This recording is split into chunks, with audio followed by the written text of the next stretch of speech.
Taika Waititi n'est pas un réal que je porte particulièrement dans mon cœur, hein. Je rappelle que j'avais pas beaucoup aimé Thor Ragnarok. Là, Waititi a décidé de nous faire un nouveau film. Un nouveau film qui se concentrerait sur la Deuxième Guerre mondiale et surtout sur Hitler et son régime, les conséquences en Allemagne. J'avoue que c'est osé comme pari, mais il a relevé le défi. Et j'avoue que rien que pour ça, ça mérite quand même un peu de félicitations. Parce que faire ça, c'est quand même très difficile. Je suis donc allé voir Jojo Rabbit, j'avais vu la bande-annonce qui m'avait un peu attiré, mais pas au point de dire « Oh là là, ça va être trop bien !» Non, juste histoire de dire « Bon, ça va peut-être être un film assez divertissant !» De quoi est-ce que ça parle? Jojo rêve de devenir un soldat au service d'Hitler et il intègre un camp de concentration réservé pour les enfants pour réaliser ce rêve. Malheureusement, ce séjour se passe mal et il subit un accident qui fait qu'il ne peut plus travailler en tant que soldat. C'est alors qu'avec son ami imaginaire hitlérien, oui, on peut clairement dire que c'est ça, il commence à voir une juive chez lui et se demande quelle est la meilleure solution à faire. En gros, c'est l'histoire. Bon, j'avoue que j'ai pas très bien résumé, mais je m'excuse, à l'heure où j'ai fait cette critique, j'étais fatigué, donc voilà. Donc, qu'est-ce que j'ai pensé de ce film? Eh bah, Waititi m'a surpris. J'avoue que je m'attendais juste à un divertissement lambda et au final j'ai eu un film assez surprenant sur certains points, mais j'irai pas jusqu'à dire qu'il mérite d'être nominé. Oui, parce qu'il a été nominé aux Oscars, je crois, si j'ai bien compris, et sincèrement, moi je l'aurais pas nominé. Je veux dire, oui, il est fun, il y a beaucoup de qualités, mais il y a aussi quelques défauts. Encore une fois, c'est un avis personnel que je donne, hein, donc si vous n'êtes pas d'accord, c'est votre choix. Mais respectez mon avis, je respecterai le vôtre. Donc en négatif, parce que j'en ai pas beaucoup, mais j'en ai quand même. Déjà, je parlerai du jeu d'acteur des enfants. Attention, je ne parle pas de Roman Griffith Davis, le gamin qui joue Jojo. Je ne m'en plaindrai pas pour une bonne raison, c'est que lui, il joue bien. C'est surtout son ami là qui joue pas bien, je trouve. Bon, après c'est un enfant, il doit avoir 10 ans, donc je pense que question jeu d'acteur à cet âge-là, on peut pardonner. Et puis bon, je vais pas m'acharner sur lui comme beaucoup ont fait sur Jack Lloyd pour Star Wars 1. Et encore, moi je l'ai vu aussi dans La course aux jouets et j'avoue que c'est un mauvais enfant acteur. Mais quand même, c'est pas une raison pour s'acharner sur quelqu'un, surtout sur un enfant quoi. Bref, je vais pas râler trop sur cet acteur, je trouve juste que pour un enfant, ouais, c'est convaincant pour un enfant peut-être, mais moi j'aurais mis un peu plus d'investissement. Sinon, il y a le montage qui est bizarre aussi. Je veux dire, il y a une scène en particulier, je vous la spoil, hein, c'est pas grave.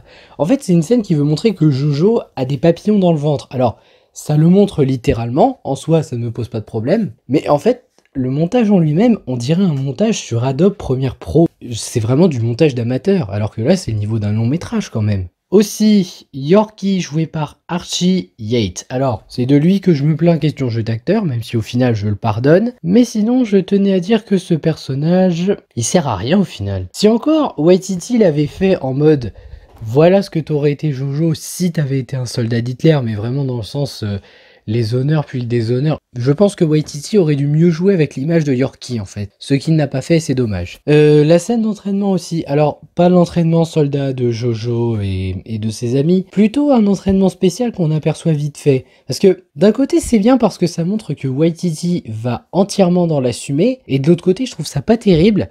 Parce que je trouve que Waititi, il va un peu trop loin. Non, j'y crois pas du tout. Je veux dire, tu peux pas me faire croire que des soldats qui ont leurs uniformes normaux plongent et disent après, ouais, on les entraîne pour la guerre sous-marine. Bon, non.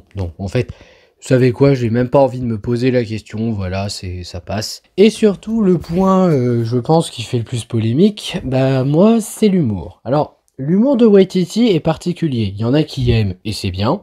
Il y en a qui n'aiment pas, et c'est mon cas. Je sais pas pourquoi, mais moi, les blagues de Waititi, ça ne me fait pas rire. Déjà, dans Thor 3, je trouvais ça drôle à aucun moment. Bah là, c'est pareil. Déjà, la bande-annonce ne me faisait pas rire. Mais là, c'est pareil. Je veux dire, j'ai vu les blagues du long métrage et ça m'a pas fait rire. Même si, en termes de mise en scène, il y en a certaines très bien faites. Mais juste, ça ne m'a pas fait rire. J'aime pas l'humour. Je pense que l'humour est un petit peu trop enfantin, mais je saurais pas dire pourquoi. Vraiment, j'avoue que là, je suis un peu paumé, en fait, par rapport à Waititi. Bon, j'ai rien ajouté sur le négatif, hein. Ah si, il y a aussi des mini-longueurs avec un personnage féminin joué par la fille qui jouait dans Pitch Perfect. Elle était dans le 2 et le 3, c'était la blonde, je suis désolé, j'ai pas retenu son nom. Mais je pense qu'elle, on aurait pu s'en passer aussi. Ah voilà, dans le film, elle s'appelle Fräulein Ram. Sincèrement, ces blagues, j'aurais vraiment pu m'en passer, surtout que ça crée des mini-longueurs. Mais vraiment des mini, hein, genre 1 minute maximum. Bon, sinon, j'ai pas grand-chose à reprocher au film, hein. Le film est plutôt bon dans l'ensemble, voire très bon. Juste, moi, je n'aimerais pas le voir aux Oscars, parce que je trouve que l'avoir nominé aux Oscars, c'est un petit peu une mauvaise idée. Mais après, encore une fois, je respecte les goûts de tout le monde. Si vous aimez, si vous adorez ce film, tant mieux. D'ailleurs, en point positif, on en a pas mal. Évidemment, les personnages avec Jojo. Il pense que devenir soldat, ça lui permettra d'intégrer un club et de se faire intégrer, parce qu'il en a marre d'être exclu du groupe. C'est un cliché qu'on a déjà vu plein de fois, mais c'est un cliché qui fonctionne bien ici. Moi je te le dis, hein, ce cliché il fonctionne si tu me le racontes de plusieurs façons. Et là Waititi l'a raconté d'une autre façon, et ça fonctionne très bien. Ensuite on a Rosie, donc la mère de Jojo, jouée par Scarlett Johansson. Elle cherche à prendre soin de son fils tout en essayant de savoir ce qui est le mieux pour elle, mais aussi pour son pays. Alors je ne vais pas vous spoiler sur elle, mais en tout cas c'est une mère adorable que personnellement j'aurais aimé avoir si j'avais été à la place de Jojo. On a Elsa qui est la jeune enfant juive qui a été recueillie par Rosie après tout ce qui se passe en ville. Les juifs sont en train de se faire virer par les Allemands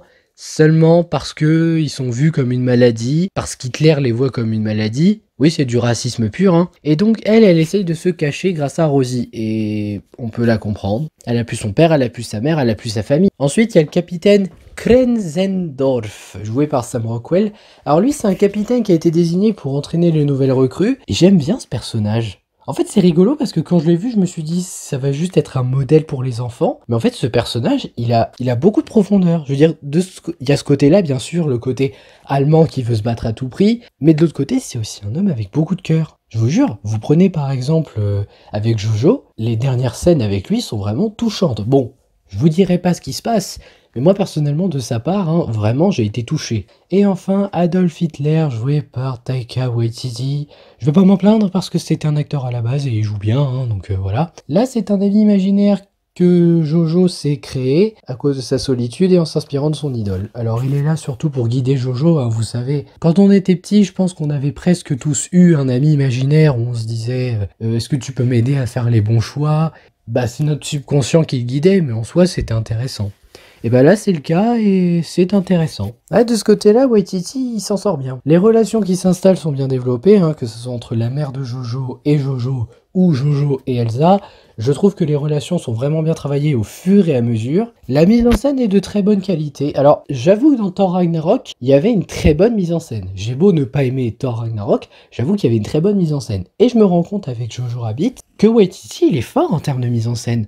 Même les ralentis, il sait les utiliser au bon moment. Ah franchement, chapeau Waititi. Hein. Il y a quelques clins d'œil assez sympathiques aussi, dans le sens où, vous savez, il y a des événements marquants qui ont lieu quand Hitler était au pouvoir en Allemagne pendant la Seconde Guerre mondiale.